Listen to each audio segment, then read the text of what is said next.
Hello friends, હું છું કલ્પના. મારી ચેનલમાં આપનું હાર્દિક સ્વાગત છે.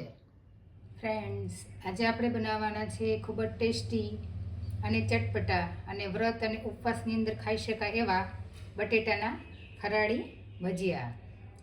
તો વિડીયો અંત સુધી જોવાનું ચૂકતા નહીં ફ્રેન્ડ્સ. તો ચાલો રેસીપી શરૂ કરીએ.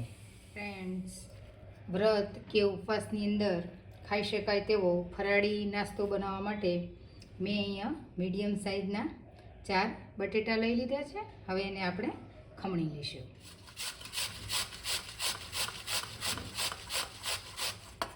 આવી રીતના આપણે બધે જ બટેટા છે એ ખમણી લઈશું. બટેટાનું જે ખમણ છે એ તૈયાર થઈ ગયું છે. હવે આપણે એમાં મસાલા કરી દઈશું. આ ખમણ છે આપણે બાઉલની અંદર ટ્રાન્સફર કરી દઈશું. સૌથી પહેલાં આપણે સ્વાદ અનુસાર મીઠું એડ કરી દઈશું. મેં સિંધા નમક લીધું છે એ એડ કરી દઈશું. અહીંયા મેં ધાણા ભાજી અને મીઠા લીમડાના પાન લીધા છે એ એડ કરી દઈશું. અહીં મેં મરચાં અને આદું લીધું છે ખમણીને એ એડ કરી દઈશું. કોપરાનું ખમણ થોડુંક લીધું છે એ એડ કરી દઈશું. થોડાક અહીં મેં કાજુ લીધા છે એ એડ કરી દઈશું. કાજુ લેવા બિલકુલ ઓપ્શનલ છે, તમને ફાવતા હોય તો તમે એડ કરી શકો છો. અહીં મેં થોડાક તલ લીધા છે એ આપણે એડ કરી દઈશું.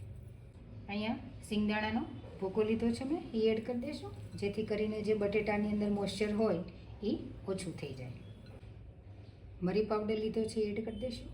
મેં અહીંયા 1 થી 1.5 લીંબુનો રસ લીધો છે એ એડ કરી દઈશું. ખાટું મીઠું તમે તમારા ટેસ્ટ મુજબ લઈ શકો છો. અહીંયા મેં 1.5 ચમચી દળેલી ખાંડ લીધી છે એ એડ કરી દઈશું. અહીંયા મેં 4 ચમચી રાજગરાનો લોટ લીધો છે એ એડ કરી દઈશું આપણે. અને 2 ચમચી છે એ ફરાળી લોટ લીધો છે. ફરાળી લોટ મિક્સ રેડી આવે છે એ લીધો છે એ મિક્સ કરી દઈશું. અને પછી જોતા પ્રમાણમાં આપણે એડ કરીશું. જો વધારે જરૂર પડશે તો આપણે એડ કરી દઈશું. અને આ બધું આપણે મિક્સ કરી દઈશું. હવે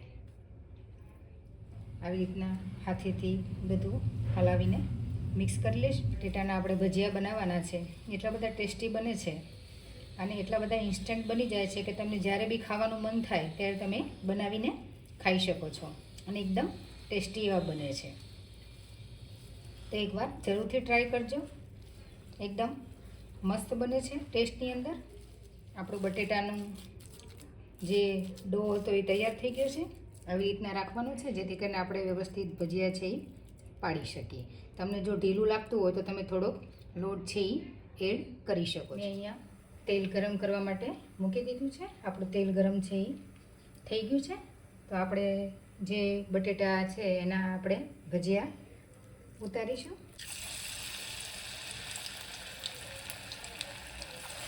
અને ગોલ્ડન બ્રાઉન ન થાય ત્યાં સુધી આપણે એને તળાવી દઈશું.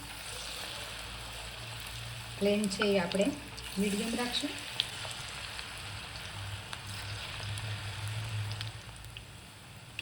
આપણા જે ભજીયા છે એ ગોલ્ડન બ્રાઉન થઈ ગયા છે. તમે જોઈ શકો છો એકદમ નજીકથી એકદમ મસ્ત કલર આવી ગયો છે. હવે એને આપણે બહાર કાઢી લઈશું.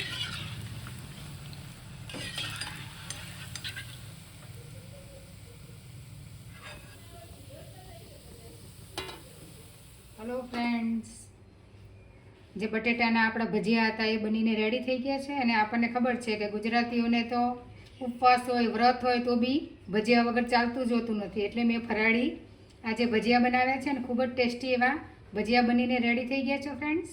તો તમે પણ તમારા ફેમિલી સાથે એન્જોય કરો. અને ગ્રીન ચટણી સાથે તો એકદમ મસ્ત લાગે છે ફ્રેન્ડ્સ. તો જો તમને આ વિડીયો સારો લાગ્યો હોય તો ફ્રેન્ડ્સ અને ફેમિલીમાં જરૂરથી શેર કરજો. તો મળીએ આવા જ અવનવા વિડીયો સાથે. ત્યાં સુધી બધા જ ફ્રેન્ડને જય શ્રી કૃષ્ણ. આવજો.